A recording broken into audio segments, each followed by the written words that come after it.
Hi, I've just recently had a conversation with somebody who was working in the pharmaceutical industry, had a university degree, and was actually about to study another university degree and move into a different field. And, he was a very nice person, and we were discussing the problem of automation in the future and of unemployment. And he had a lot to say on this subject. Anyway, I mentioned to him that there's an article that exists that says by 2030 there's going to be 40% of Australians unemployed due to automation. And I said, look, even if that's wrong, even if it's 20%, 25%, it's still a big problem. Now, he agreed, but he suggested two things. The first thing he suggested is that, a lot of us are working long hours. So instead, what we'll do is instead of working, 50 hours a week, you work 25 or 30 hours a week. Now, I immediately said, well, hang on a sec. How am I going to pay the bills off that low rate of work? And he said, oh yes, because that feeds into the second part, whereby the cost of living is going to drop. Now, I don't understand how people can adopt such thinking. So he's talking about the inverse of the way the stock market operates in an effective manner for people.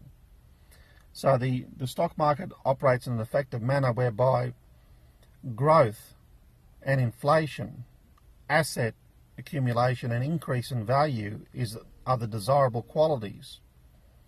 Now, he seems to think that people who have money in the stock market are actually going to tolerate a compounding deflationary model, but they won't. The second people realize that the stock market has stopped growing and is regressing, the stock market will collapse. He seems to think that we can just slowly but surely reduce growth every year and she'd be right, but it won't. That's not the way it works. The stock market just doesn't function that way. People make investments based on a belief in growth, and sometimes they'll cop a delay for, say, 18 months or 2 years, but they won't cop a delay, for perhaps 100 years. That doesn't work that way. Where's the money? There's no money being generated in a deflationary period.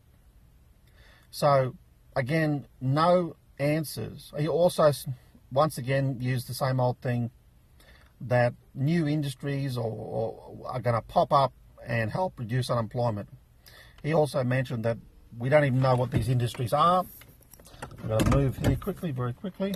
We don't know what these industries are, and that,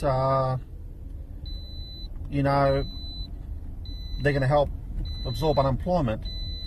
But as I keep saying, at what percentage are they going to pop up?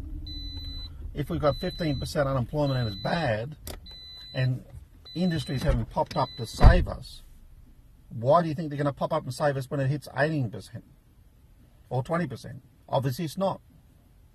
So once again, I can pose my question once again.